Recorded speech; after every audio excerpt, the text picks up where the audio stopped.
pa yung mga ino-offer nilang mga foods para sa atin. Ayan. So, see you guys later! Bye!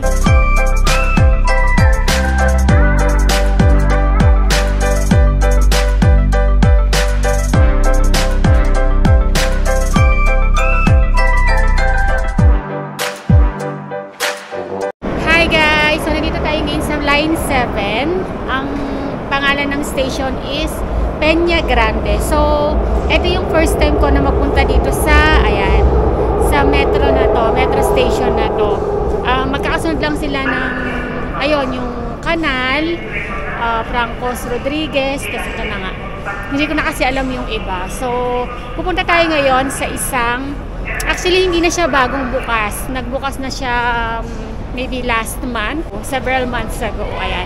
So, puntahan natin yung restaurant nga ni Ate Grace and i-flex natin ng bonggang-bongga. Siyempre, kailangan may food review yan. And, ay na nga, kasama natin yung buong Team Ramos and palabas na tayo ng metro. So, yung salida niya is Vereda de Ganapanes Pares. So, yun yung ano niya, Vereda de Ganapanes Pares. So, nakita ko kasi sa Google Map, eh, syempre, alam mo naman, first time natin, hindi natin alam. Kaya, anuhin natin, nag-Google Map ako. So, parang 3 minutes away lang mula dito sa metro. So, ayan, tamang-tama, time check, it's already 1:41, which is, ano na, lunch na.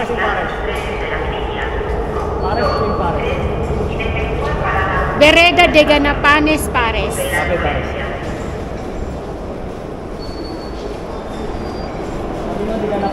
Ayan, so ito yung salidahan niya. Camino Ganapanes pero Pares. So, ayan. So, ayun na nga guys, alamin na lang, hindi pa natin alam kung ano yung mga pagkain nila doon na ino-offer para sa atin. Pero syempre, dahil Pilipina yung may-ari, eh, baka mostly mga Filipino foods. Pero alamin pa natin kung ano-ano pa yung mga ino-offer nilang mga foods para sa atin. Ayan, so see you guys later!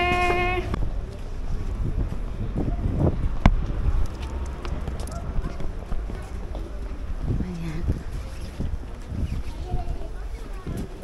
Baka eto.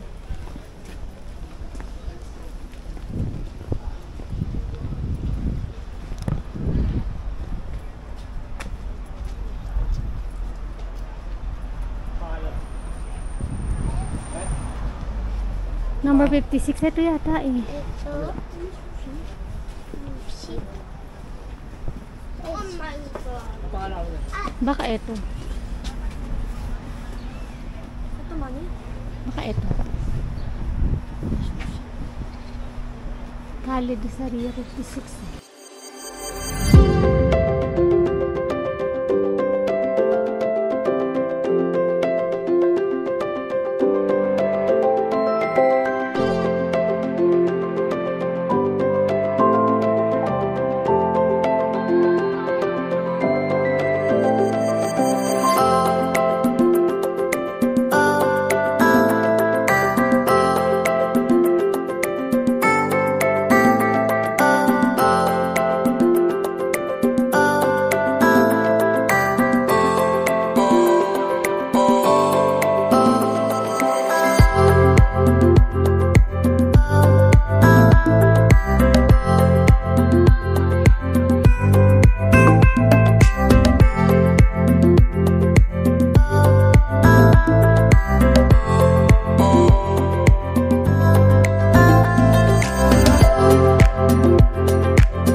Bel, cuidado ka kasi dadaan siya, Bel.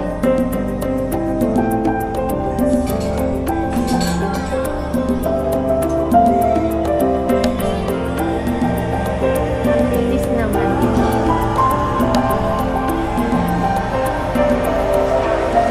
Tapos na. Ang linis ng ang linis ng restaurant. Kayo po yung cook? Hindi, ang cook nandoon. Nandun sa loob. Imbitahan niyo po yung mga kababayan natin. Hello! Dito. Malapit lang pala siya sa metro talaga. Oo, malapit sa metro. Linya 7. Linya 7. Yung Peña Grande. Peña Grande. Autobus din, malapit dito. Yung 40, Numero? 42. 42. At saka, ano yung malapit pa na autobus? 147. No? Oo. Arasi. 49 din, pero hindi papasok sa sa Asturias. Mag-iiba ng way, pero ang ano niya hanggang Plaza Castilla din. Okay po. Ano po yung mga ino-offer yung pagkain? Filipino? May Filipino food. Sometimes kung ang mga Pinoy ang nag-order ng Filipino food. Okay po. May ibang lahi rin na nag-order rin sa atin. May mga ramen po kayo, mga Japanese. Japanese, it included. May sushi din ako nakita. Sushi. Thailandese. Thailand. Japanese, at saka Korean food. Parang Asiatic, ano po talaga Asiatic food. Asiatic ang food. Asiatic included naman dito. Meron kaming food ng Espanyol. Opo. Napakalinis napakalinis niya. Thank you for Pati sa nakita compliment. ko, ang linis. Yun yung unang napansin ko. Ayan. Very approachable ng ating mga pangalan. Salamat po. Ito yung ramen. Ayan. Just ating kakainin.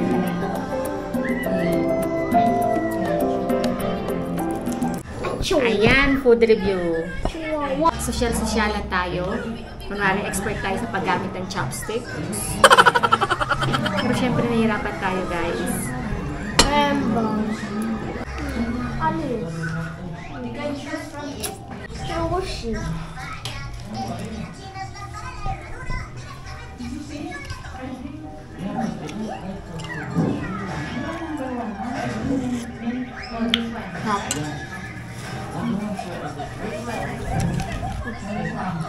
Parang yung sa ramen kagura. Alam niyo guys, nung isang araw pa ako nagtikrave sa ramen.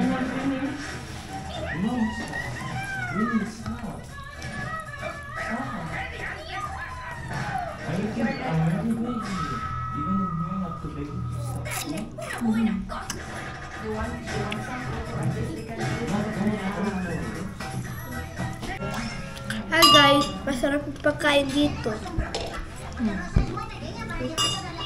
Ano yan? Ramen? Ramen.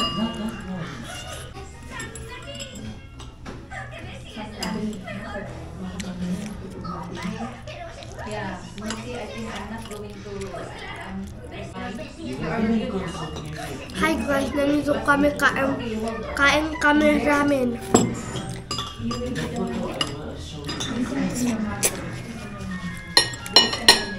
Punta kayo dito guys.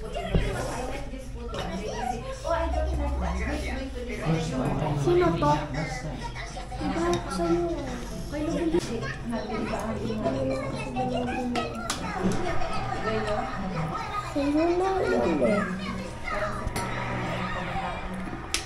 Hindi gusto niya.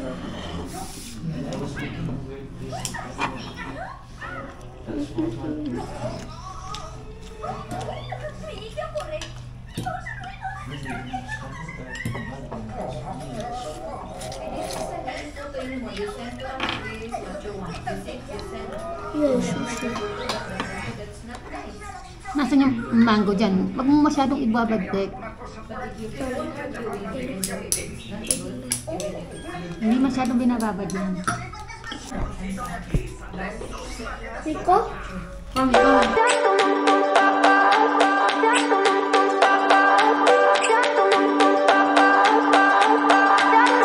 remember when we were staring a photo. Don't forget the way you look me in the eyes. And I keep you in my heart. In my heart is where you are. I still think of you. I want you coming back. I remember when we were staring a photo. Don't forget the way you look me in the eyes. And I keep you. masasabi mo sa pagkain? Ha? No?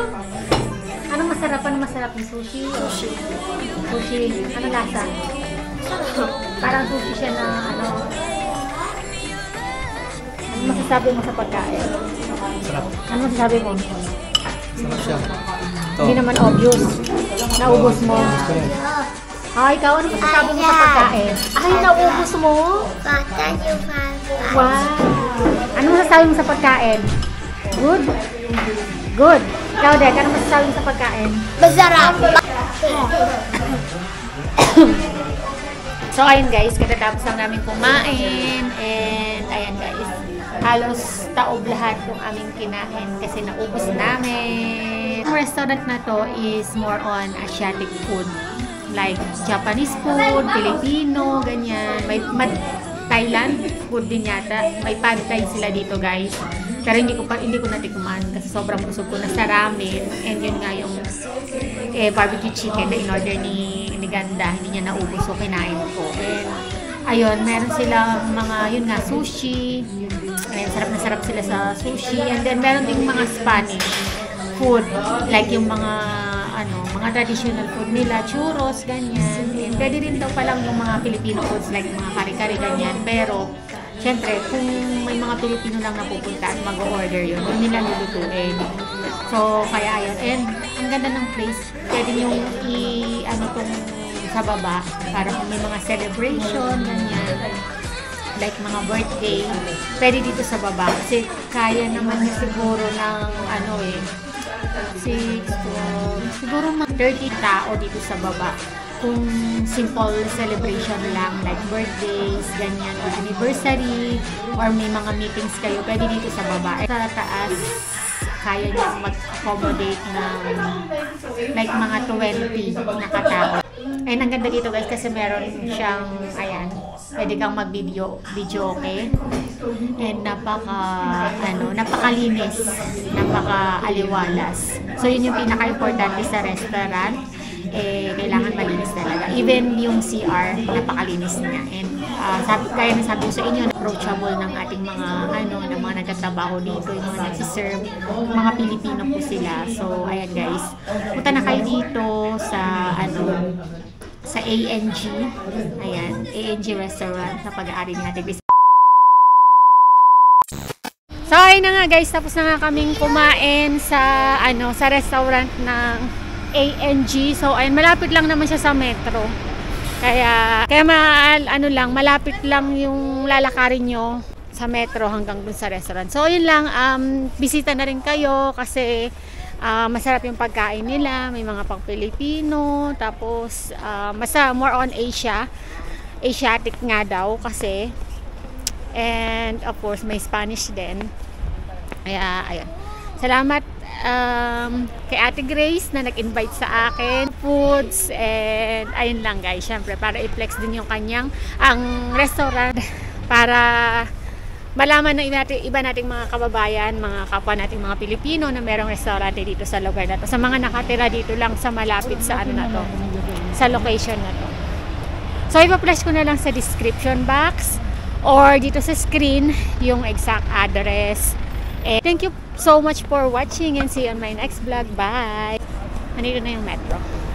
Peña Grande. So first time ko lang dito guys. So bye!